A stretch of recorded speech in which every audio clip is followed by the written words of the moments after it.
우리 서로 한번 축복하면서 인사하는데요. 예수님 닮읍시다. 축복합니다. 우리 서로 한번 인사 나누십시다. 예수님 닮읍시다. 네, 축복합니다. 건강하시고 남은 3일도 큰 은혜 되고 오늘 저녁, 오늘 새벽 특별히 큰 은혜 될 줄 믿습니다. 오늘 주실 말씀 요한복음 13장 34절, 35절 두 절입니다. 요한복음 13장 34절, 35절 화면에도 띄우셨네요. 우리 다 같이 봉독하겠습니다. 새 계명을 너희에게 주노니 서로 사랑하라. 내가 너희를 사랑한 것 같이 너희도 서로 사랑하라. 너희가 서로 사랑하면 이로써 모든 사람이 너희가 내 제자인 줄 알리라. 아멘. 우리 김성일 목사님, 오늘 제목은 사랑이라는 제목으로 말씀 전해 주시겠는데, 여러분이 드린 감사 헌금 또 사랑 나눔 헌금을 위해서 축복하며 기도해 주시고 말씀 전해 주시겠습니다. 목사님 사랑합니다. 고맙습니다. 박수로 따뜻하게 환영하겠습니다.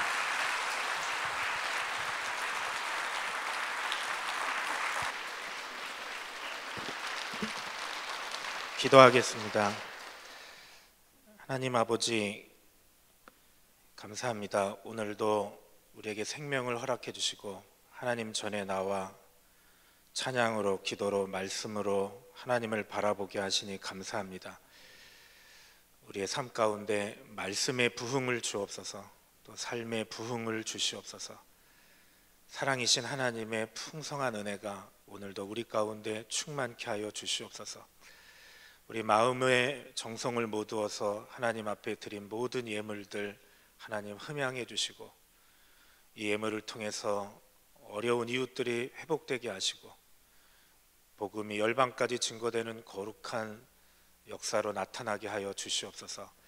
드린 손길들을 축복합니다. 한 분 한 분들 그들의 생업을 축복하시고 건강을 복되게 하시며 자녀들이 형통하여 이 땅에서 하나님 앞에 쓰임받는 믿음의 거목들이 많이 성락 성결교회를 통해서 세워질 수 있도록 주님 도와주시옵소서. 오늘 하루의 일상을 하나님 앞에 맡겨드리오니 하나님 기름 부어주시고 성령 안에서 승리하는 우리의 삶이 되게 하여 주시옵소서. 예수님의 이름으로 기도합니다. 아멘. 오늘 우리가 읽은 본문은 웬만한 그리스도인들이라면 아주 친숙한 본문입니다.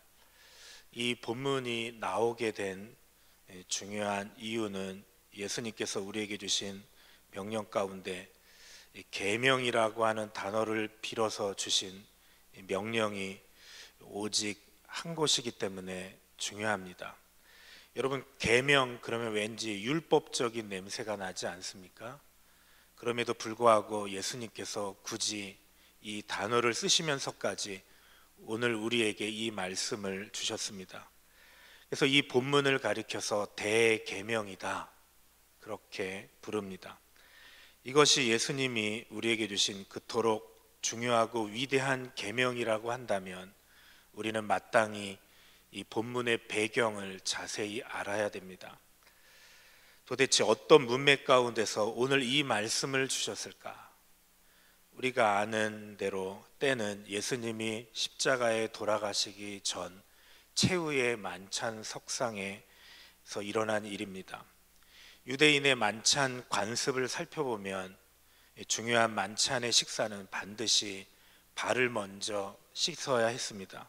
여긴 사막의 나라고 모든 사람들이 다 샌들을 신고 다녔기 때문에 많이 걸어오면 발에 먼지가 수북히 쌓이겠죠. 그 발에 먼지를 씻고 난 다음에 만찬 석상에 식사를 시작할 수 있었습니다. 보통 손님이 오면 누가 발을 씻어주나? 하인이 씻어주었습니다. 그러나 예수님의 제자들과 함께하는 최후의 만찬석에는 불행하게도 하인이 없었습니다. 이 하인이 없으면 어떻게 하는가? 보통 낮은 자가 높은 자의 발을 씻겨주었습니다.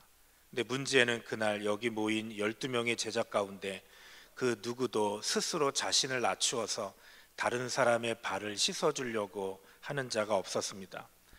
본문을 자세히 보시면 요한복음 13장 본문을 보시면 음식도 준비되어 있고 물도 준비되어 있고 대야도 준비되어 있고 물 항아리도 준비되어 있고 수건도 준비되어 있었습니다. 근데 문제는 뭐냐면 아무도 서로 발을 씻어주려고 하지 않았다는 것이죠. 그 결과 만찬이 시작되지 못합니다. 음식은 식어가는데 아무도 발을 씻어주지 않으니까 지금 만찬을 시작하지 못하고 있는 상황입니다. 여러분, 이 분위기를 한번 상상해 보십시오. 아마 모르긴 몰라도 베드로는 눈에 힘을 주고 요한을 쏘아 보았을 겁니다. 젊은 것이 빨리 일어나서 씻어야지, 안 씻기고 뭐 하고 있어. 아마 요한은 또 그날따라 상당히 심기가 불편해서 왜 맨날 내가 씻겨야 돼, 이렇게 버티고 있었는지도 모르겠습니다. 그렇게 팽팽한 분위기가 지속되는 가운데 감사하게도 드디어 한 사람의 무리 중에서 일어나 물 항아리로 갑니다. 근데 놀랍게도 그분이 누구였습니까? 예수님이셨죠. 예수님이 대야에 물을 떠서 제자들의 발을 하나하나 씻기십니다. 여러분, 그날 분위기가 얼마나 이상했겠습니까? 스승이신 예수님이 제자인 자신들의 발을 씻기다니요. 베드로는 참다 못해서 얘기하죠. 예수님, 안 됩니다. 이럴 수는 없습니다. 아마 그는 굉장히 다른 제자들에 대해서 원망하는 말투로 화가 나서 얘기했을 것입니다. 드디어 예수님이 말씀하시죠. 내가 너희들 발을 씻기지 않으면 나와 상관이 없다. 역시 베드로답죠. 그렇다면 주님, 저 목욕을 씻겨주십시오. 발뿐만 아니라 다른 곳도 씻겨주십시오. 예수님이 이미 목욕한 자는 발만 씻으면 된다 말씀하셨습니다. 자, 생각해 보십시오. 예수님이 발을 다 씻기고 난 이후에 이제 막 식사를 시작하려고 하는 그 순간 예수님이 또 이렇게 말씀하십니다. 너희 가운데 한 사람이 나를 팔리라. 여러분, 이 단어는 그냥 보통 단어가 아니었어요. 그래서 그렇게 나서기를 좋아하는 베드로조차도 나서지도 못하고, 우리 24절을 보시면은 머리짓을 했다 이런 표현을 썼죠. 턱짓을 한 거죠. 이렇게 아마 이런 투로 요한을 쏘아보면서 네가 한번 물어봐라. 그래서 요한이 예수님 누굽니까? 물으니까 예수님께서 내가 떡 한 조각 찍어다 주는 그가 나를 팔리라. 그리고 예수님이 떡을 찍어다가 가룟 유다에게 줍니다. 그리고 가룟 유다가 그 떡을 받아들고 나가죠. 여러분, 가룟 유다가 떠나자 예수님이 이제는 뭔 말씀을 하시냐면 자신이 떠날 것이다 또 얘기하는 거죠. 근데 이 떠남은 보통 떠남이 아닙니다. 죽음을 얘기하시는 거죠. 제자들이 따라올 수 없는, 내가 가는 곳을 너희들은 따라올 수 없다. 여러분, 그날의 분위기를 한번 짐작해 보십시오. 제자들의 마음이 얼마나 불안했겠습니까? 우리들의 스승 예수님이 우리와 함께 복음 전하기 위해서 이렇게 어려운데, 함께 하는데도 어려운데 예수님이 우리를 떠나시다니, 이제 오늘로 우리의 종교는 문을 닫아야 되는가? 이제 우리의 모임은 끝인가? 제자들의 마음에 불안이 엄습하기 시작했을 겁니다. 너무나 마음이 불안한 가운데 바로 그 문맥 가운데 예수님께서 오늘 이 계명을 주신 것입니다. 여러분, 예수님은 마치 이렇게 말씀하고 있는 것 같습니다. 얘들아, 내가 너희들을 떠난다 할지라도 불안해하지 말라, 염려하지 말라. 내가 너희를 떠난다 할지라도 너희가 이 계명만 지킨다면 너희 교는 망하지 않을 거야. 아니, 내가 오히려 떠나더라도 더 능력 있게 부흥해서 이 세계를 점령하게 될 거야. 너희가 이 계명만 지킨다면. 여러분, 그 계명이 뭡니까? 너무도 간단하죠. 서로 뭐하라? 사랑하라. 서로 사랑하라. 이 계명을 주시면서 예수님께서 이렇게 말씀하십니다. 새 계명을 너희에게 주노니. 왜 서로 사랑하는 계명이 새 계명이 되어야 됩니까? 구약에 사랑하라는 계명이 얼마나 많이 나옵니까? 그 중에 하나, 레위기 19장 18절, 우리 한번 다 같이 읽겠습니다. 시작. 안 나옵니까? 제가 읽겠습니다. 시작. 원수를 갚지 말며 내 이웃 사랑하기를 내 자신과 같이 사랑하라. 나는 여호와이니라. 이 사랑이라고 하는 계명이 구약 성경에도 많이 나오는데 왜 예수님은 새 계명이라고 말씀하신 것일까? 그 이유는 오늘 서로 사랑하라 라고 말씀하신 그 말씀 앞에 달려있는 수식구 때문입니다. 우리 34절을 보시면 새 계명을 너희에게 주노니 서로 사랑하라. 내가 너희를 사랑한 것 같이 너희도 서로 사랑하라. 오늘 가장 중요한 단어 중에 하나가 가치입니다. 가치. 통념적인 사랑이 아닙니다. 우리의 마음에 있는 에로스의 사랑이 아닙니다. 세상에서 가르쳐준 사랑도 아니고 구약에서 주장해온 바리새인들이 가르쳐왔던 사랑이 아니고 예수님이 이렇게 말씀하시는 거죠. 내가 너희를 사랑한 것 그 방식으로 서로 사랑하라. 그래서 예수님께서 세 자를 여기에다 넣으셨죠. 내가 너희를 뭐한 것 같이 사랑한 것 같이. 여러분, 바로 이 수식어구 때문에 이 계명을 가리켜서 새 계명이다. 서로 사랑하라 말씀하시면서 새 계명이라고 칭하신 거죠. 여러분, 오늘날 교회에 나오는 수많은 성도들이 이 계명을 읽으면서도 아무런 마음의 느낌을 갖지 못합니다. 왜 그렇습니까? 우리는 사랑을 알거든요. 사랑을 배워왔습니다. 세상에서, 학교에서, 부부간에, 연인간에 서로 얼마나 사랑을 많이 논하나요? 여러분, 유행 가사 가운데 얼마나 많은 주제가 사랑이라고 하는 주제입니까? 그러나 여러분, 예수님은 그러한 사랑을 우리에게 계명으로 명령하신 적이 없습니다.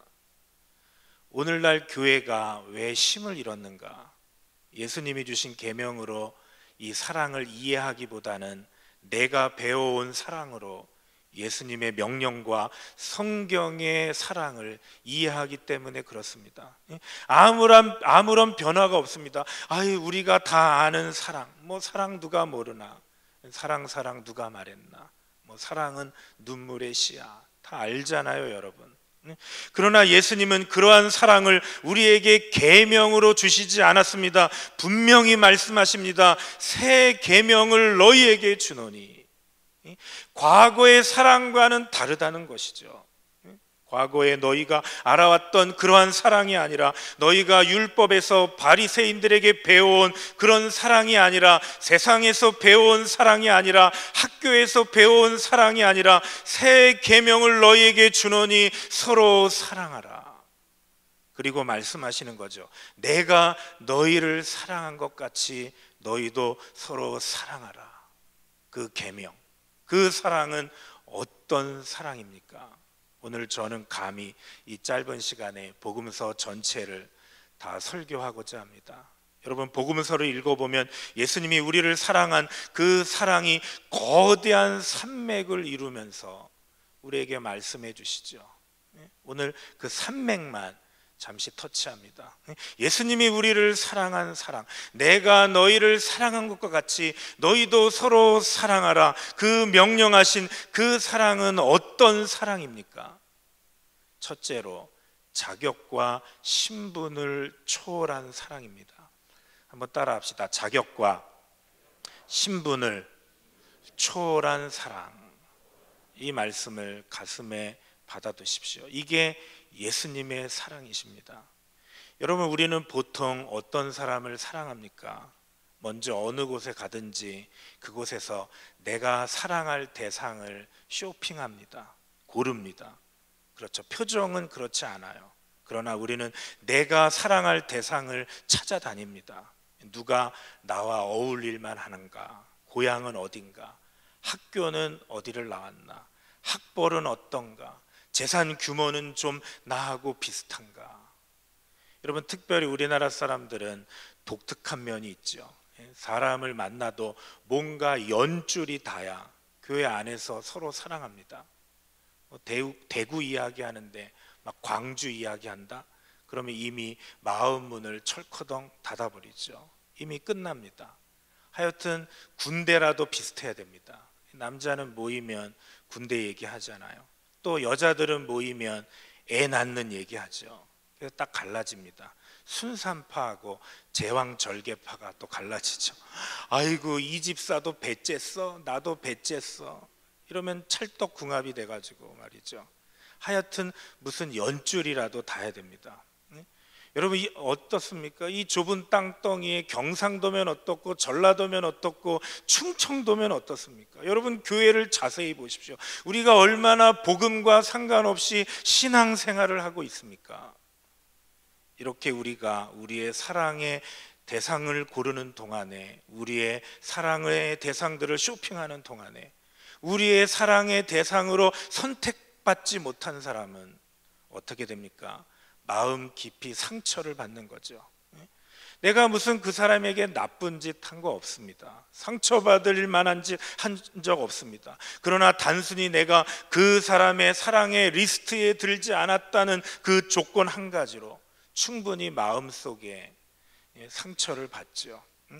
여러분 복음서를 보십시오. 예수님은 어떤 사람을 사랑하셨습니까? 복음서에 보니까 예수님은요 장관을 사랑하셨고 국회의원을 사랑하셨고 학자를 사랑하셨고 부자들을 사랑하셨고 정치인들을 사랑하셨습니다.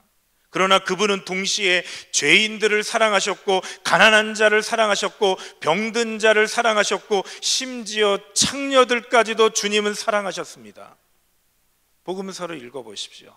한마디로 말하면 예수님의 사랑의 대상에는 제한이 없으셨습니다.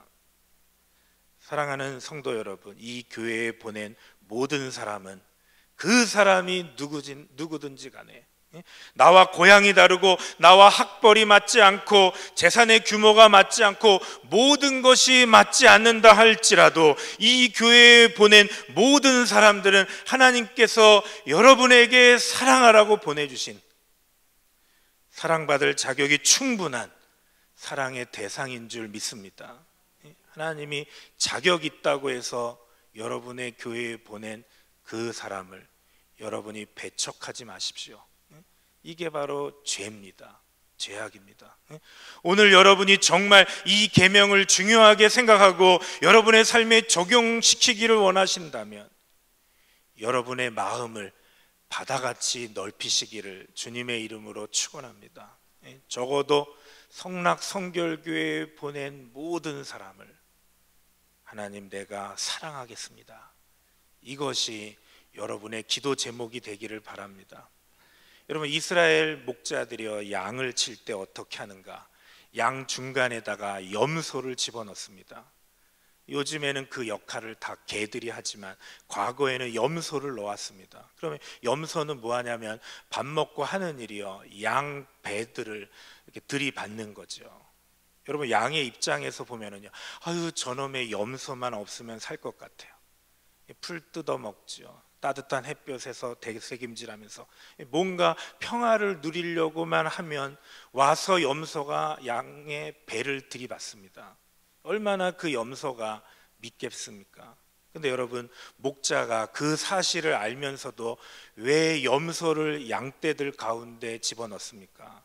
거기에는 이유가 있습니다. 여러분 양들은요 두려움이 많거든요. 어리석거든요. 또 털도 많지 않습니까?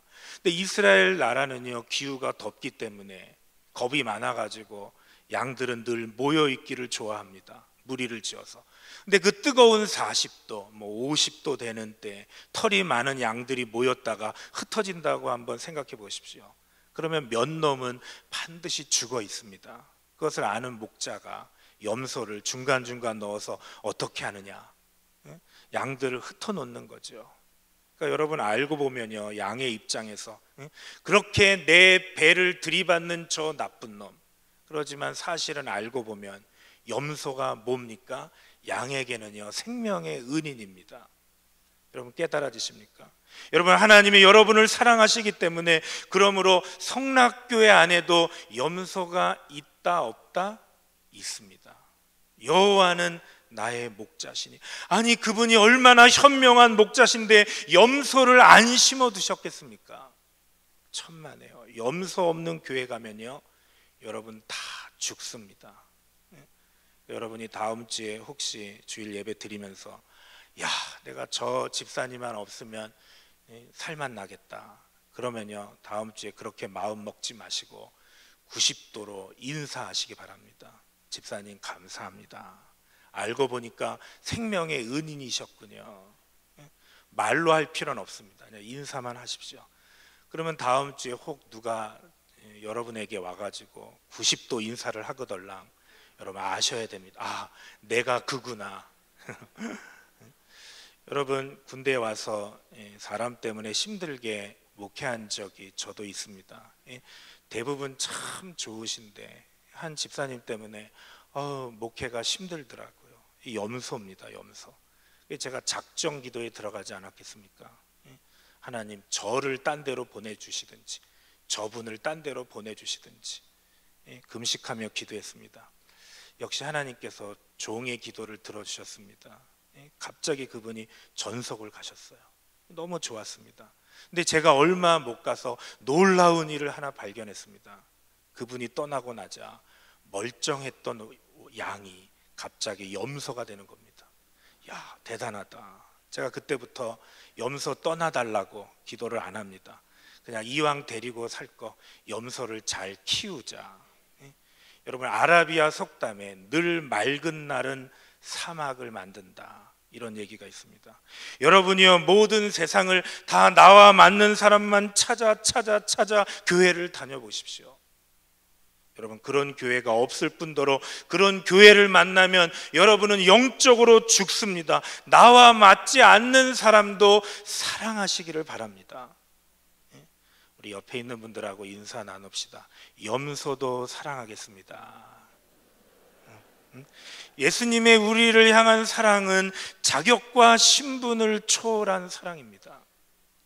두 번째로, 예수님이 우리를 사랑하는 사랑은 용서하고 받아주는 사랑입니다. 한번 따라 합시다. 용서하고 받아주는 사랑.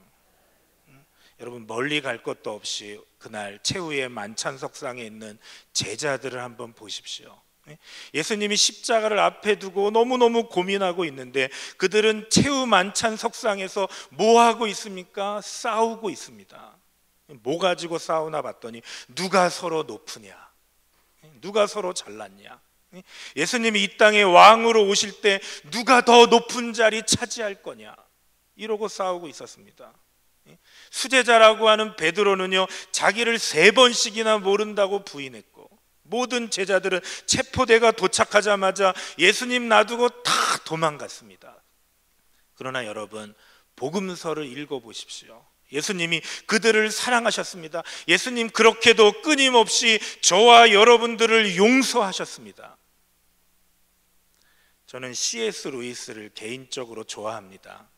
C.S. 루이스가 사랑이란 무엇인가, 이런 글을 썼는데 제가 잠시 읽어드릴 테니까 잘 들어보십시오. 사랑하는 것은 상처받는 것이다. 누군가를 사랑해봐라. 그러면 당신은 곧 상처받게 될 것이다. 만일 상처받기를 원치 않거든 그 누구도 사랑하지 말라. 당신의 마음을 아무에게도 주지 말라. 심지어 동물에게조차도. 당신의 마음을 굳게 철장 안에 가두라. 그리고 적당한 예의와 고상한 취미로 당신의 마음을 동여매라. 그러면 당신은 결코 상처 입지 않으리. 그러나 한 가지, 그 안에서 당신의 마음은 누구도 사랑할 수 없는 굳은 마음으로, 누구도 가까이 못할 단단한 마음으로, 그리고 누구도 치료하지 못할 치료 불능의 마음으로 변해갈 것이다. 여러분, C.S. 루이스가 저와 여러분의 정곡을 찌릅니다. 여러분, 사랑하기 원하십니까? 그렇다면 상처받을 준비를 하십시오. 성경은 그렇게 가르칩니다. 사랑은 무엇인가? 상처받는 거랍니다. 예수님 평생 상처받으시면서 사셨죠. 자기의 사랑하는 제자들로부터. 우리 성락교회도 뭐 구역 모임, 여전도 모임 뭐 다 있는지 압니다. 여러분, 교회 생활 편하고 아주 간단하게 하는 방법이 있습니다. 그냥 주일날 예배만 왔다 갔다 하면 됩니다. 다른 모든 그룹에 들어가지 않으면 됩니다. 그러나 여러분, C.S. 루이스는 이미 예견했습니다. 여러분, 그렇게 예배만 왔다 갔다 하는 여러분의 신앙은 자라지도 않을 뿐만 아니라 여러분의 마음은 단단한 마음으로, 누구도 치료할 수 없는 치료 불능의 마음으로 점차 변화될 것이라는 거죠. 여러분, 하나님은요, 교회를 그렇게 만드신 적이 없습니다. 그래서 하나님 가정 만드시고 이 땅에 교회를 만드신 거죠. 왜요? 부딪히면서 살라고. 여러분, 그룹 안에 들어가면 저도 잘 압니다. 상처 받아야 되죠. 여러분, 왜 부모가 자식들보다 더 상처를 받습니까? 그 이유는 하나죠. 자식이 부모를 사랑하는 것보다 부모가 자식을 더 많이 사랑하기 때문에 그렇죠. 결론은 무엇인가? 사랑은 무엇인가? 상처받는 것이다. 따라 합시다. 사랑이란 상처받는 것이다. 이것이 예수님이 우리에게 가르쳐 주신 사랑입니다. 말이 아니라 행동으로 가르쳐 주신 사랑이시죠. 주님은요, 평생 상처받으시면서 사셨습니다. 그가 도와주었던 사람들로부터, 그의 형제들과 가족으로부터, 그리고 그가 그렇게 사랑한 제자들로부터. 그러나 우리 예수님은 그들을 향한 사랑을 한 번도 포기한 적이 없으십니다. 그리고 마지막 십자가에서도 그를 해하려고 하는 자들을 향하여 하나님께 마지막으로 부탁하셨죠. 아버지여, 저들의 죄를 사하여 주옵소서. 이게 주님이 우리에게 명령한, 부탁한 사랑입니다. 내가 너희를 사랑한 그 사랑으로 몇 번 상처받았다고 그냥 거북이처럼 확 움켜드는 것이 아니라 끝까지 용서하고 상처받으면서도 사랑하고 끝까지 품는 사랑. 너희가 이 사랑으로 사랑하면 너희 공동체는 부흥할 거야. 너희 가문은 일어설 거야. 너희 교회는 세상의 등불이 될 것이야. 말씀하시는 거죠. 마지막 세 번째, 예수님이 우리를 사랑한 그 사랑은, 따라합시다. 끝까지 포기하지 않는 사랑. 여러분, 만찬 석상에서 예수님 떠나신다고 하니까 베드로가 드디어 나서죠. 예수님, 제가 어디 가든지 따라가겠습니다. 예수님 말하죠. 너는 나를 따라올 수 없다. 베드로가 말합니다. 다른 사람은 다 당신을 부인한다고 할지라도 나는 당신을 부인하지 않겠습니다. 죽는다 할지라도 따라가겠습니다. 아무튼 베드로는요, 이게 문제입니다. 이 기질 때문에 서로 상처받는 거죠.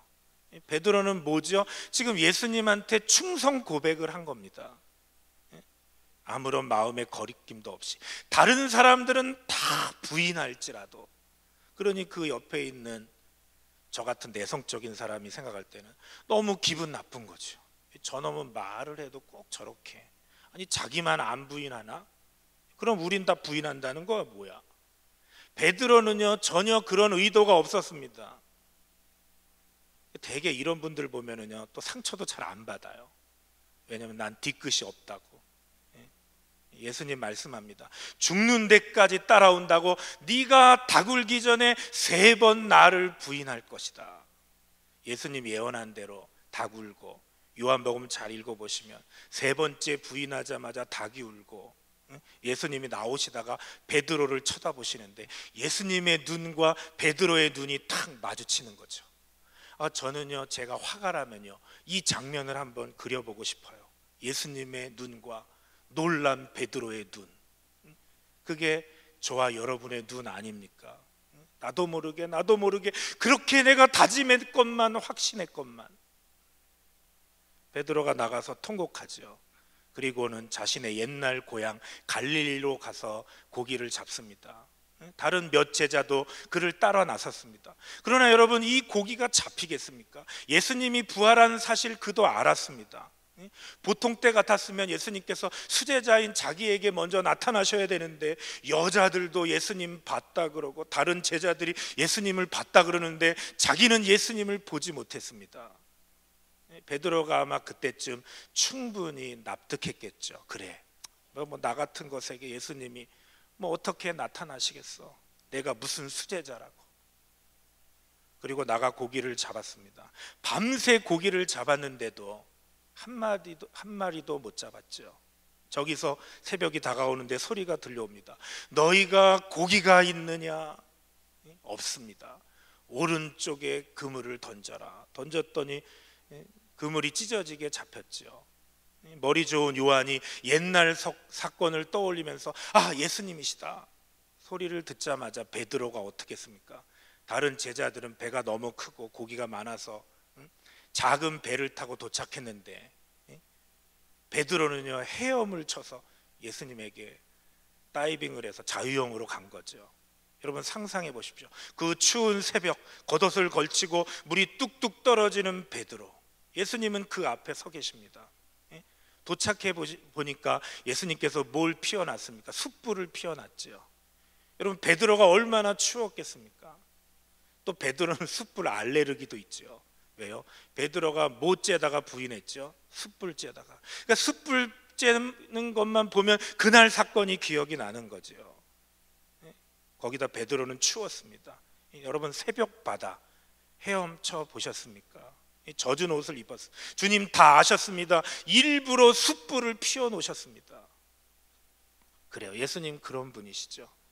지금 베드로에게 말씀합니다. 너희가 고기가 있느냐? 네, 있습니다. 그래서 떡을 구워서 고기와 같이 아침 식사를 하는 거죠. 여러분 유대인의 식사는 길기로 유명합니다.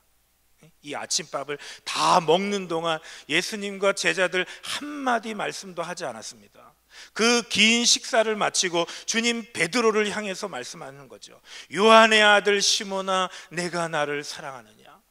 요한의 아들 시몬아 내가 나를 사랑하느냐? 주님 아십니다. 3번 물으셨죠. 우리나라 성경에는요 똑같이 성경이 사랑으로 반복되어 있지만 헬라어 원어는 다릅니다. 예수님 처음에 어떻게 물었는지 아십니까? 요한의 아들 시몬아 네가 아가페 사랑으로 나를 사랑하느냐 물으셨죠. 여러분 사랑에도 종류가 있는 거 아시죠? 아가페 사랑, 친구 간의 필레오 사랑, 연인과의 에로스 사랑. 근데 베드로가 이렇게 대답했어요. 주님 제가 필레오의 사랑으로 당신을 사랑합니다. 베드로가 마치 이렇게 대답하는 것 같아요. 주님 아시잖아요. 제가 필레오의 사랑밖에 할 수 없다는 것을. 저는 필레오의 사랑밖에는 당신을 사랑할 수 없습니다. 주님이 또 물으셔요. 네가 아가페의 사랑으로 나를 사랑하느냐? 그때 베드로가 주님 제가 필레오의 사랑밖에는 당신을 사랑할 수 없습니다. 주님이 아십니다. 그때 마지막으로 예수님이 질문을 바꾸십니다. 그래 네가 나를 필레오의 사랑으로 사랑하느냐? 베드로가 대답합니다. 예 주님 제가 필레오의 사랑밖에는 당신을 사랑할 수 없습니다. 당신이 아십니다. 여러분 과거의 베드로가 아니에요. 과거의 베드로 어떻습니까? 주님께서 네가 나를 필레오의 사랑으로 사랑하느냐? 그러면 펄쩍 뛰면서 아니 주님 무슨 섭섭한 말씀을 하십니까? 제가 아가페의 사랑으로 당신을 사랑합니다. 근데 지금 베드로가요 바뀐 거예요. 나는 못합니다.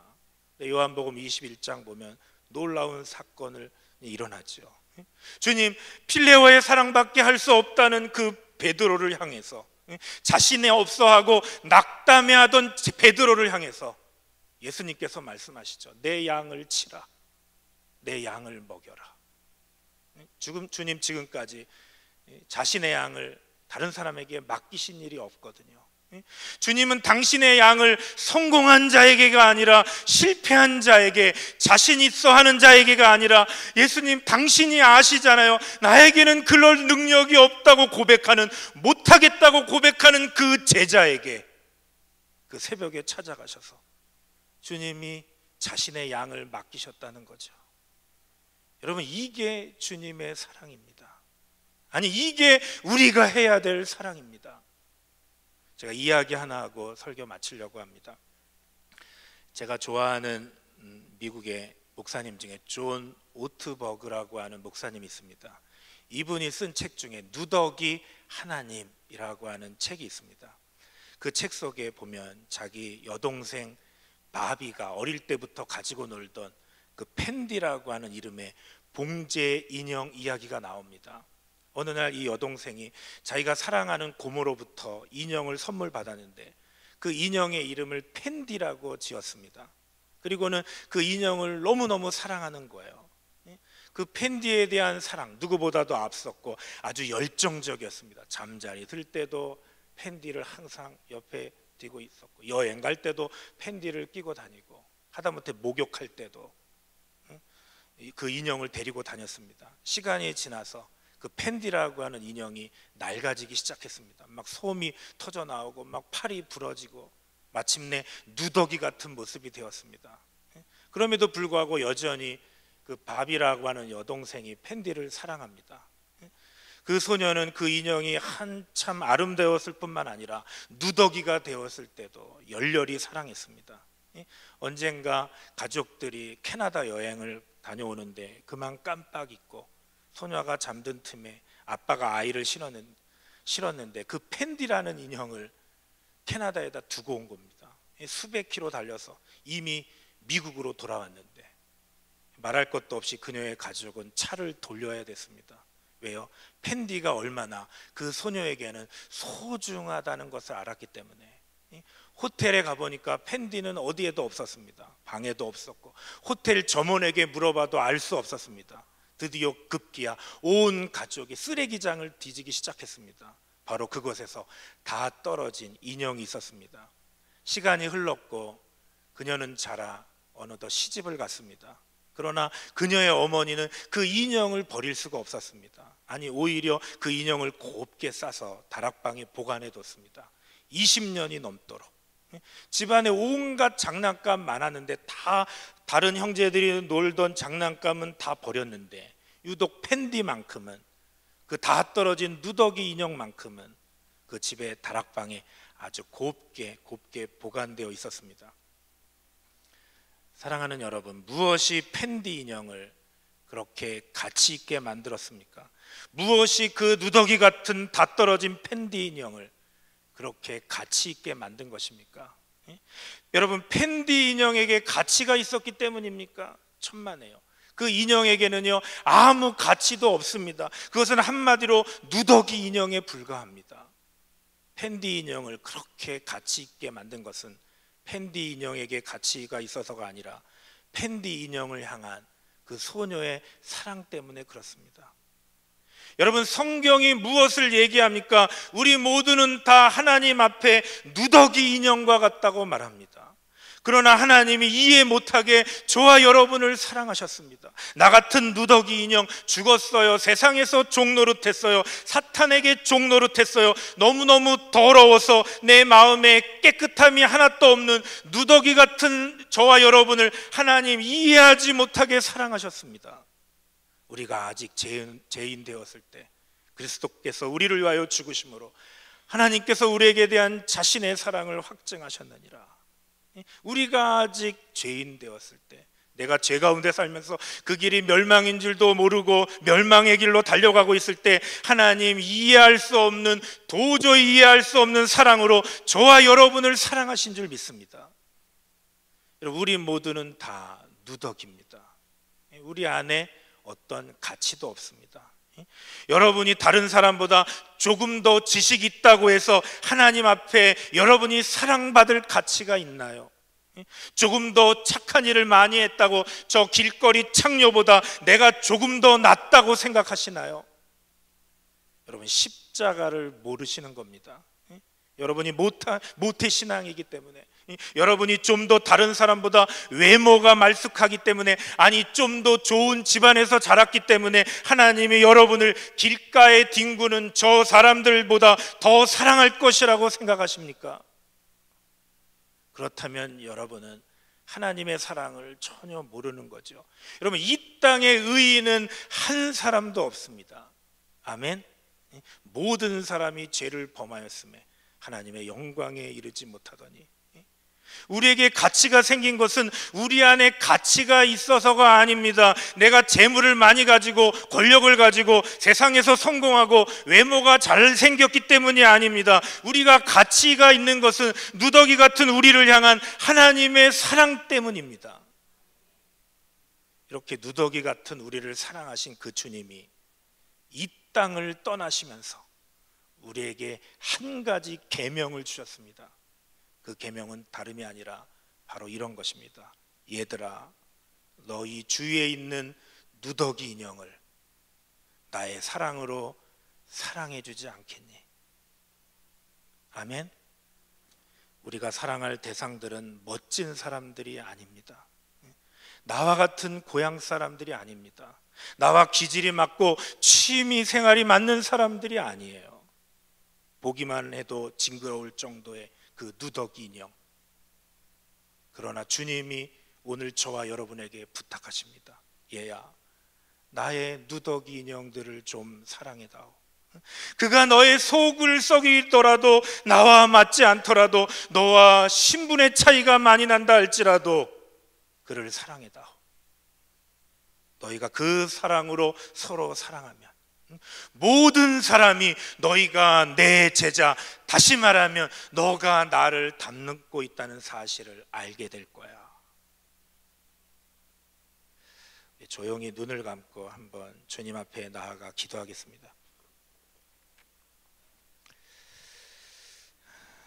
여러분, 누가 우리 반주 좀 해주시면 좋겠습니다. 누가 이 말씀 앞에 찔리지 않는 사람이 있겠습니까? 혹시 이 땅을 살면서 여러분의 가정 안에 형제, 친척들, 교우들 간에 오늘 이 말씀을 듣는 동안 혹 떠오르는 얼굴이 있습니까? 오늘 그 문제를 해결하고 돌아가시길 바랍니다. 여러분의 이성은 아니라고 소리칠지 모르겠습니다. 여러분의 감성은 그렇게 할 수 없다고 소리칠지 모르겠습니다. 그러나 오늘 여러분의 의지로 그 사람을 주님 앞에 올려드리십시오. 조용히 마음속으로 여러분의 손을 내밀어서 그 사람의 손을 한번 잡으십시오. 잡기 싫은 그 손, 말씀에 순종하여 잡으십시오.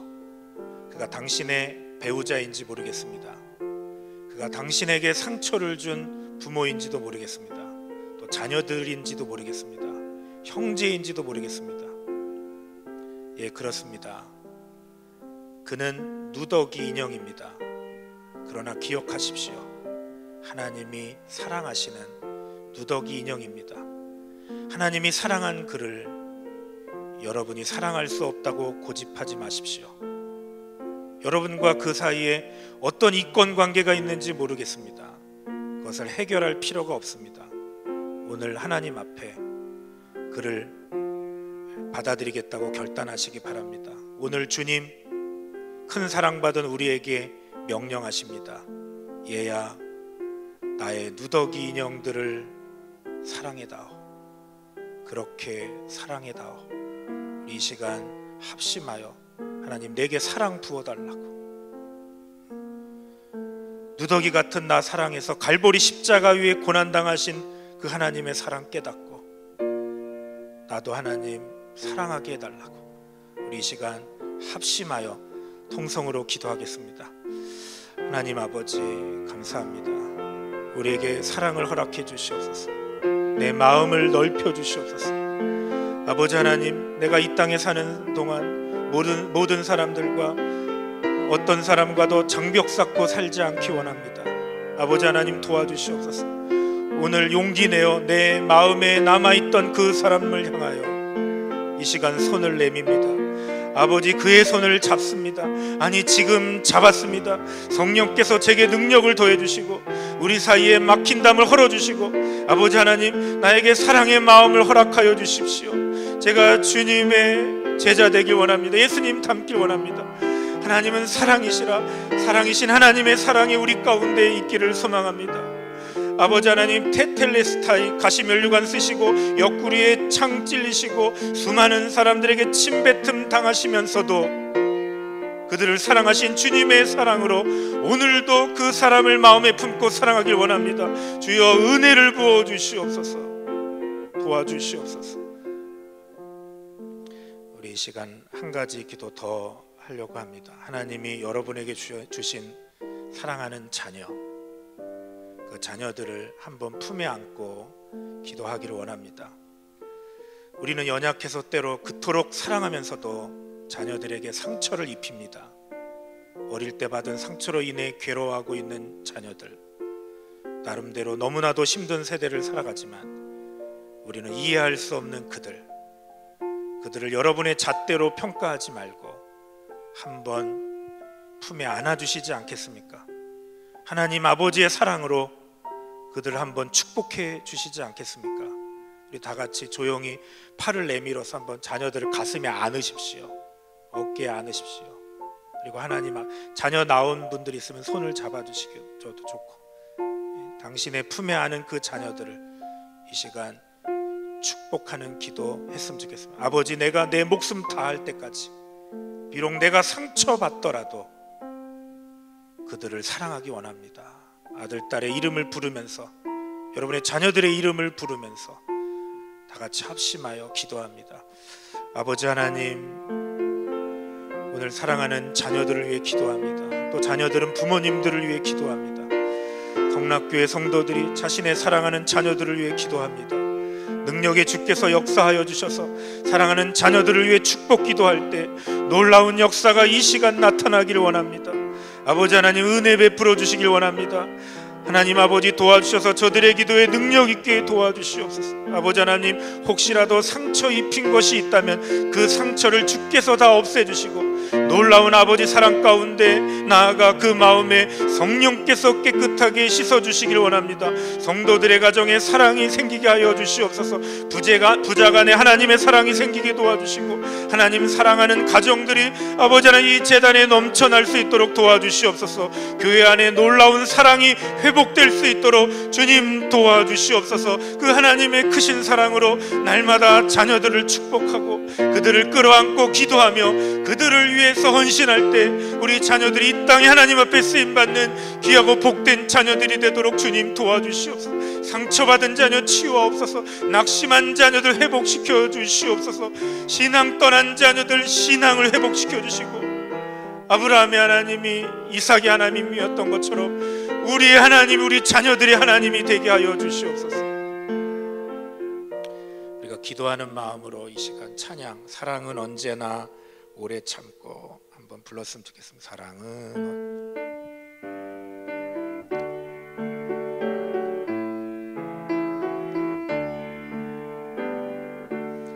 사랑은 언제나 오래 참고 사랑은 언제나 온유하며 사랑은 언제나 온유하며 사랑은 시기하지 않으며 사랑은 시기하지 않으며 자랑도 교만도 아니하며 자랑도 교만도 아니하며 사랑은 무례히 행치 않고 사랑은 무례히 행치 않고 자기의 유익을 굳지 않고 자기의 유익을 굳지 않고 사랑은 성내지 아니하며 사랑은 성내지 아니하며 진리와 함께 기뻐하네 진리와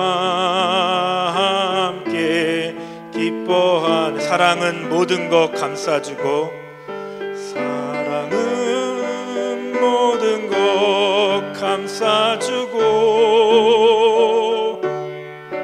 바라고 믿고 참아내며 사랑은 영원토록 변함없네 믿음과 소망과 사랑은 믿음과 소망과 사랑은 이 세상 끝까지 영원하며 믿음과 소망과 사랑 중에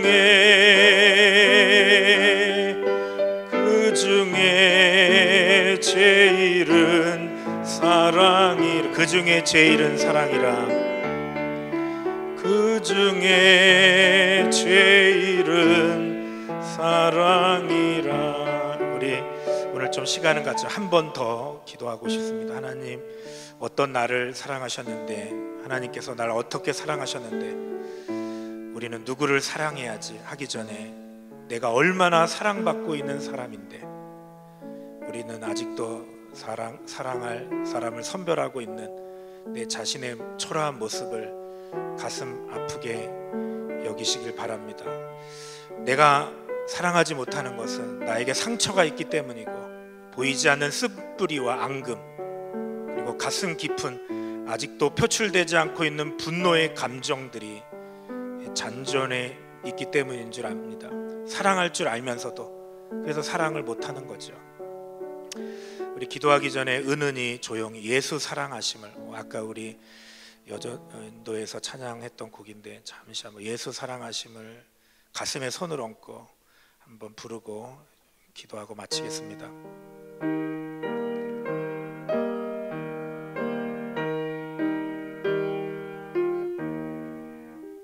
예수 사랑하심을 성경에서 배웠네. 우리들은 약하나 예수 권세 많도다. 가슴에 손을 얹고 날 사랑하심, 날 사랑하심, 날 사랑하심. 성경에서 다시 한번 날 사랑하심, 날 사랑하심, 날 사랑하심, 날 사랑하심. 성경에서 의연내 허밍으로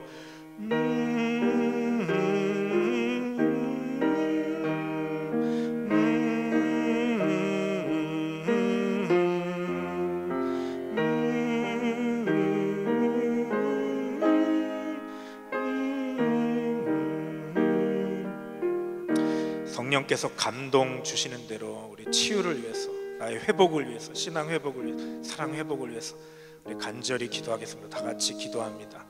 하나님 아버지, 이 땅을 마지막 떠나시면서 우리에게 주신 그 계명을 오늘 이 아침 우리가 새로운 마음으로 다시 받습니다. 돌아보니 내 마음의 생각 속에 너무나 세상에서 배웠던 사랑 자리 잡고 있었음 고백합니다. 바로 그 이유 때문에 예수 믿으면서도 우리 가정 행복하지 못했고, 예수 믿으면서도 내 인간관계 남들과 더 낫지 못했습니다.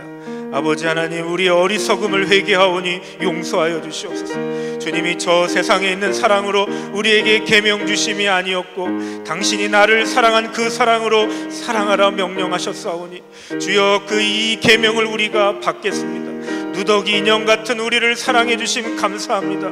우리 주위에 있는, 이 세상에 있는 모든 주위의 누더기 인형들, 당신이 사랑한 그 사랑으로 나도 사랑하겠습니다. 주님, 능력을 더하여 주시옵소서. 내 인간적인 의지로 감당할 수 없사오니 성령 하나님, 이 시간 우리의 마음을 충만하게 채워주시옵소서. 하나님, 내 속에 살아 역사하여 주시옵소서. 주님, 동행하며 살게 하여 주시옵소서. 내게 준 배우자를, 자녀를, 부모를, 형제를, 그리고 성락성결교회 교우들을, 내 사랑하는 성도들을 당신의 사랑으로 내 남은 생에 사랑하겠사오니 성령 하나님, 우리를 붙들어 주시옵소서. 저희들을 붙들어 주시옵소서. 우리 성락재단에 속한 모든 가정마다 하나님의 이 놀라운 계명이 이루어져서 이 사랑 이루어 남들 바라보며 나도 예수님 믿어야 되겠다고 고백하는 놀라운 축복들이 우리 성도들의 가정 속에 일어나게 하여 주시옵소서. 상처받은 영혼들 이곳에 나와 치유의 간구를 할 때 하나님 치유하실 줄 믿습니다. 어루만져 주시옵소서. 도와주시옵소서. 예수님의 귀하신 이름으로 기도하옵나이다. 아멘. 우리 들은 말씀 붙잡고 자유롭게 기도하시다가 돌아가시는데, 내일하고 모레 이제 집회 이틀 남았습니다. 하나님께서 이틀의 집회를 통해서 우리에게 하나님의 진리를 깨닫게 하시고 또 큰 복 주실 줄 믿습니다.